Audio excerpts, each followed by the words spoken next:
Assalamualaikum warahmatullahi wabarakatuh. Selamat pagi anak-anak. Gimana kabarnya hari ini? Pasti anak-anak kabarnya baik ya semuanya ya anak-anak ya. Untuk kali ini kita sudah memasuki pembelajaran kelima ya. Mari kita simak untuk pembelajaran kelima ya anak-anak ya. Yang Pak Edu akan men-share screen ya. Pembelajaran kelima ya. Di pembelajaran kelima ada gambarnya siapa ya ini ya? Ya. Untuk di pembelajaran 5 ini ya, kita akan mempelajari tentang padi ya. Kamu sebelumnya telah belajar tentang padi.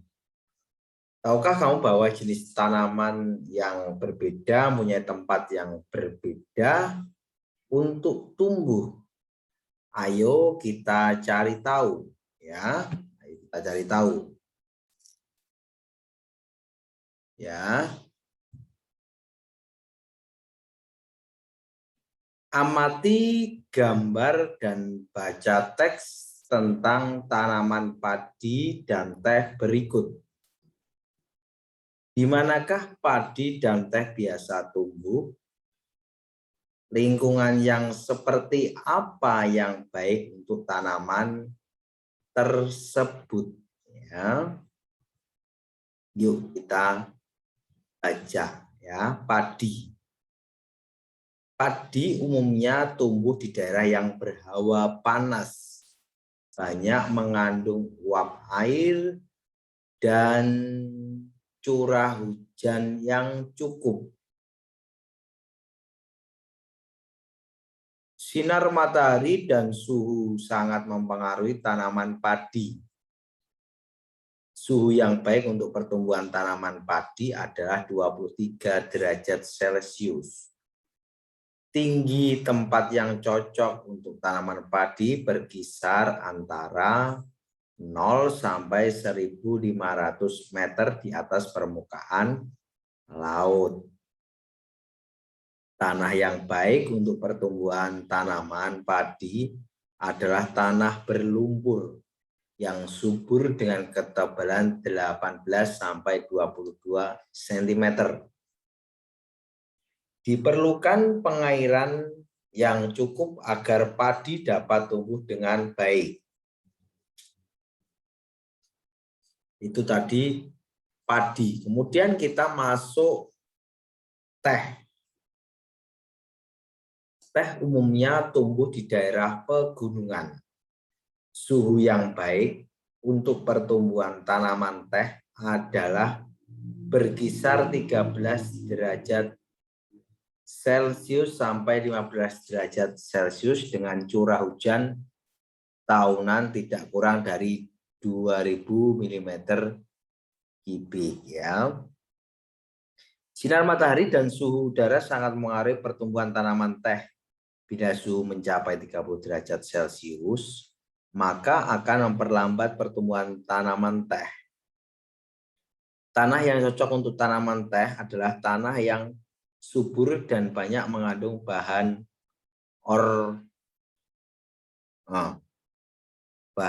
organik dan biasanya terletak di lereng-lereng gunung atau perbukitan ya. Tanaman teh itu biasanya perlu hawa yang dingin ya. Kita masuk di halaman 32. Nah, ini tugasnya ya. Apa kesimpulan tentang tanaman padi dan teh di atas? Jangan lupa kamu tulis soalnya ya. Kemudian, apa perbedaan antara tempat hidup tanaman padi dan teh? Tadi perbedaannya tempat hidupnya ya. Jika kamu sudah membaca dengan seksama, memahami, kamu bisa menjawab ya. Menurutmu apakah padi bisa tumbuh dengan baik di pegunungan? Ya, kamu jawab. Sebaliknya, apakah teh bisa tumbuh dengan baik di sawah? Jelaskan alasanmu ya.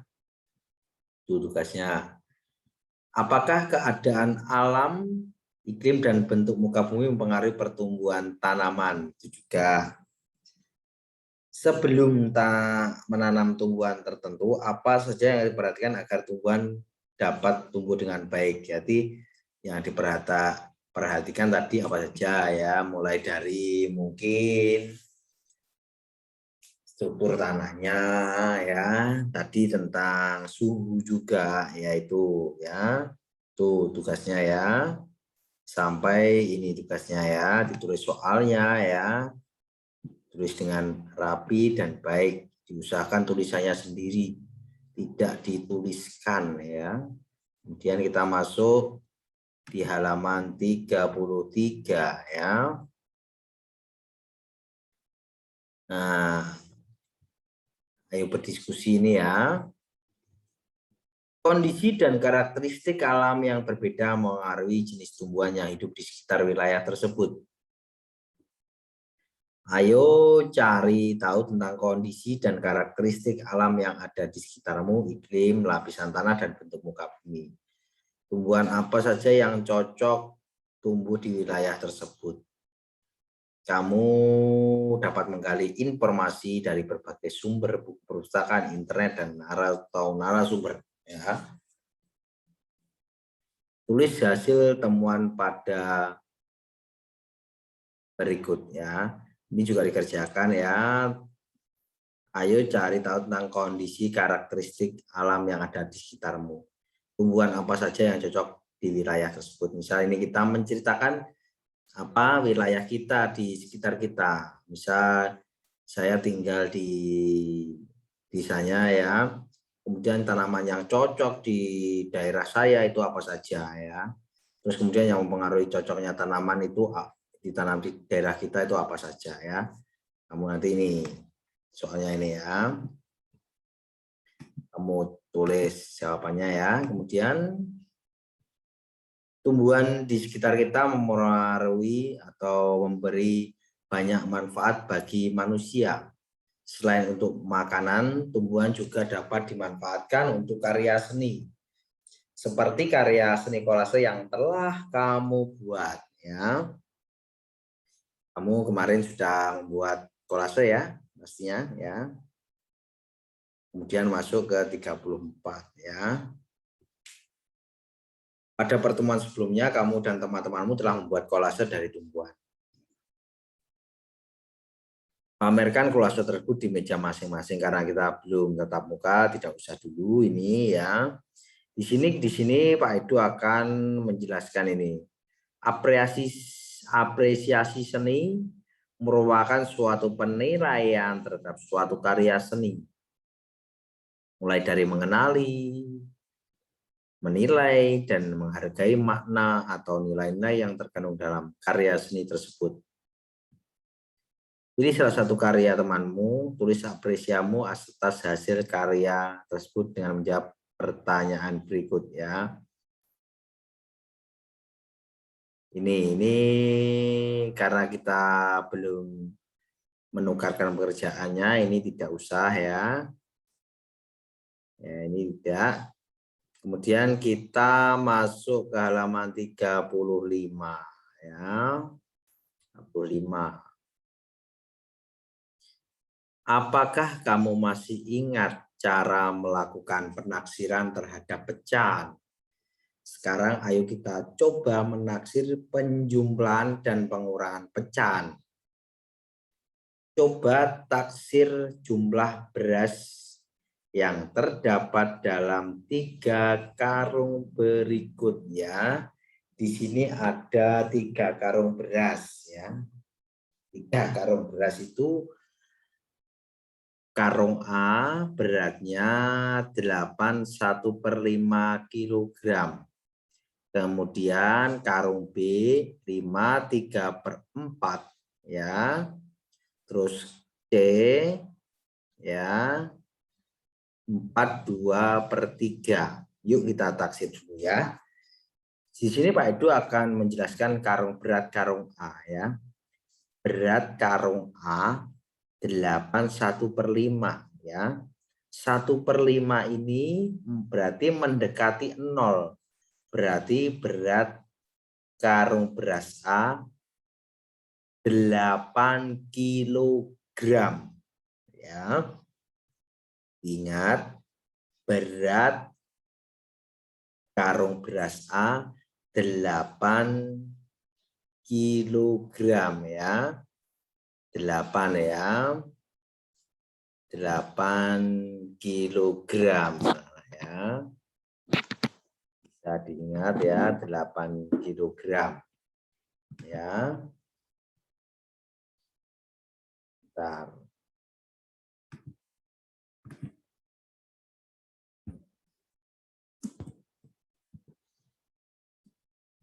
Kemudian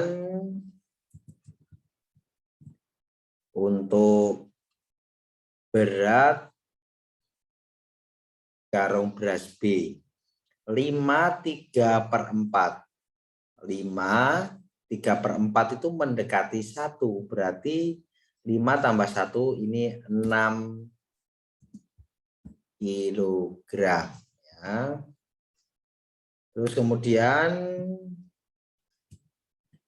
berat karung beras C 4/2/3. 4/2/3. 4-nya tetap, 2/3 itu mendekati 1, berarti 4 tambah 1 sama dengan 5 ya.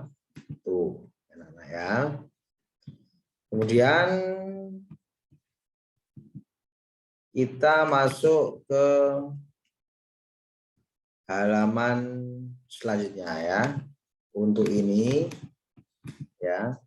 Untuk ini tadi ya. Bentar.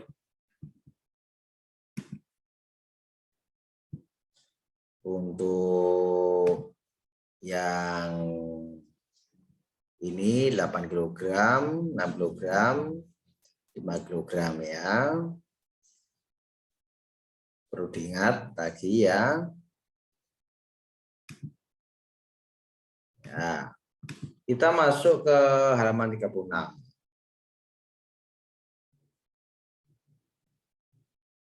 Taksir beras A. Taksirlah berat karung A dan B jika digabungkan. Berarti beratnya karung A tadi 8 kilogram ditambah 6 kilogram berapa ya. Dan perlu diingat tadi ini 8 kilogram. 6 kilogram, ini 5 kilogram ya. Nih tugasnya ya.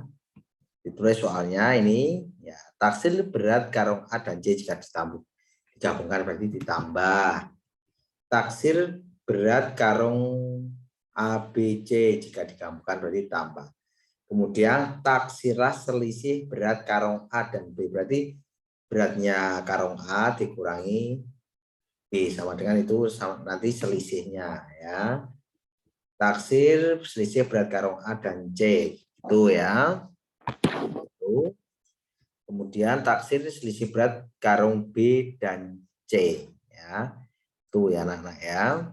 Kemudian kamu jawab ya itu, jangan lupa satuannya dikasih ya kilogram. Ya.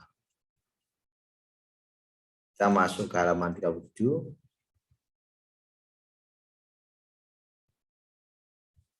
Untuk yang ini, tahukah kamu bahwa untuk menaksir pecahan kamu harus mengenal pecahan acuan? Cermati kembali pecahan acuan yang telah kamu pelajari. Gambarlah pecahan acuan tersebut pada kolom berikut ini, tidak usah ya. Kita langsung masuk ke halaman 37 yang bawah. Kamu akan berlatih melakukan penaksiran terhadap penjumlahan dan pengurangan pecahan. Sebelumnya, Perhatikan soal-soal berikut ya. Soal cerita ya itu ya. Itu soal cerita anak-anak. Ya. Di situ ada soal cerita. Di soal cerita itu kamu baca terlebih dahulu, kamu pahami ya.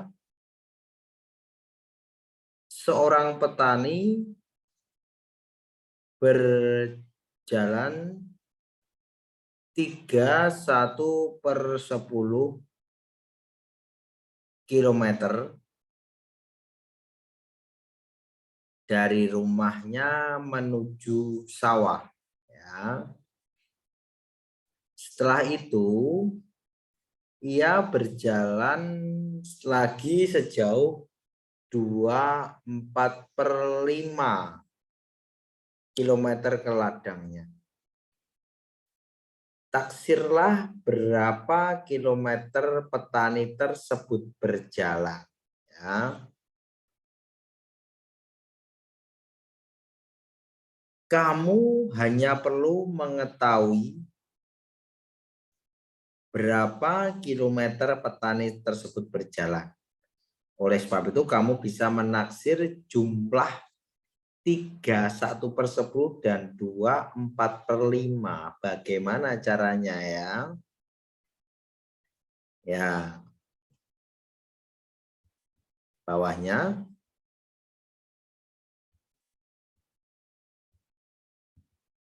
Gunakan pecahan acuan untuk membulatkan masing-masing pecahan. Ya. Tuh. Jika 1/10 dekat dengan 0, ya, maka 31/10 dekat dengan 3. Ya. Tuh, ya. Iya.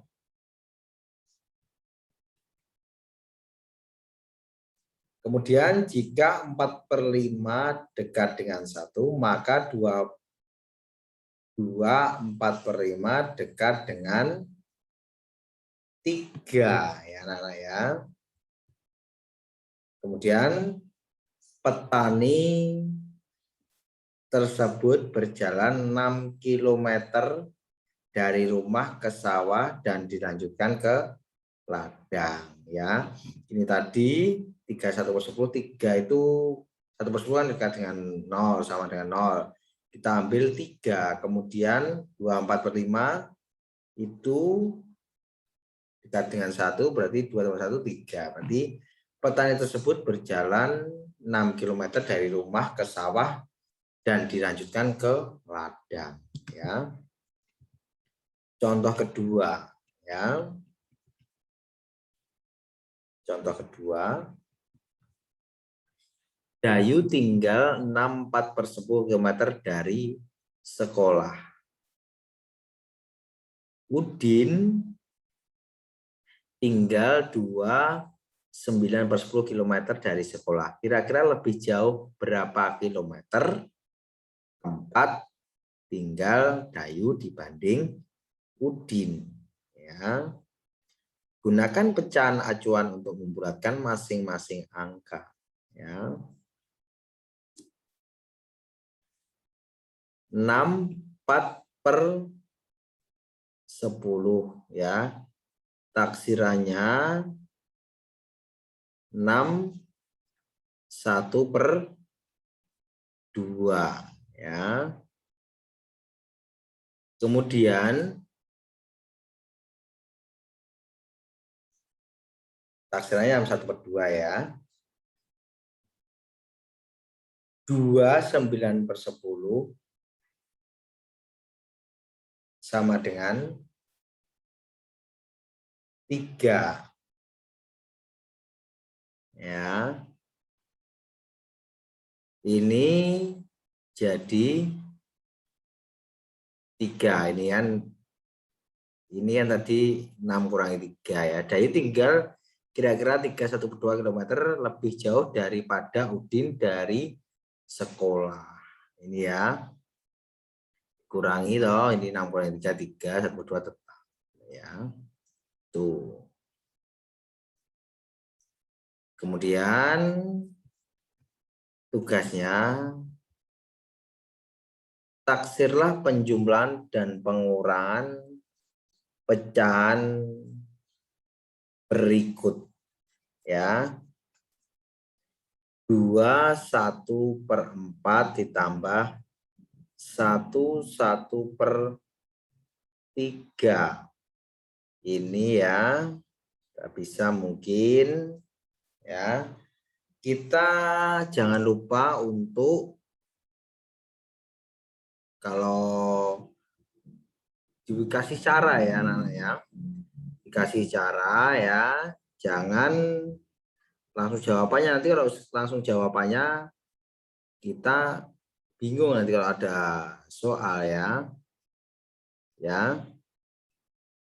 1/4 itu kan dekat dengan 0 ya. Nah, saya kasih contoh ya. 2/1/4 tambah 1/3 ya. 2 itu tetap, 1/4 itu dekat dengan 0 berarti 2. Terus tambah 1/3. 1/3 itu dekat dengan 0, maka dari itu kita 1. Berarti ini soal yang nomor 1 ini sama dengan 2 ditambah 1 sama dengan 3 hasilnya ya. Contohnya seperti itu. Kemudian soal nomor 2 ya. 1/4 tambah 1/3 itu berapa? Kemudian soal nomor 3, 2/1/4 dikurangi 1 berapa? Nomor 4, 4/3/4 kurangi 2 berapa? Ya. Nanti anak-anak yang soal nomor 5, kamu membuat soal cerita tentang penjumlahan pecahan. Ya. Tuh, membuat cerita tentang penjumlahan pecahan. Terus soal ke-6, kamu membuat soal cerita tentang pengurangan pecahan ya anak ya. Untuk pembelajaran 5 sampai halaman 39 itu ya. Nanti mungkin kalau masih bingung bisa bertanya kepada Pak Edu ya anak-anak ya. Untuk tugasnya di pembelajaran 5 itu dulu ya anak-anak, tetap semangat belajar ya untuk mengejar cita-cita yang kita inginkan ya. Jangan lupa tetap menjaga kesehatan, makan makanan yang bergizi, jangan lupa jangan telat makan ya anak-anak ya. Tuh, jangan lupa tetap mematuhi protokol kesehatan ya, seperti memakai masker ya. Ya, akhirul kalam.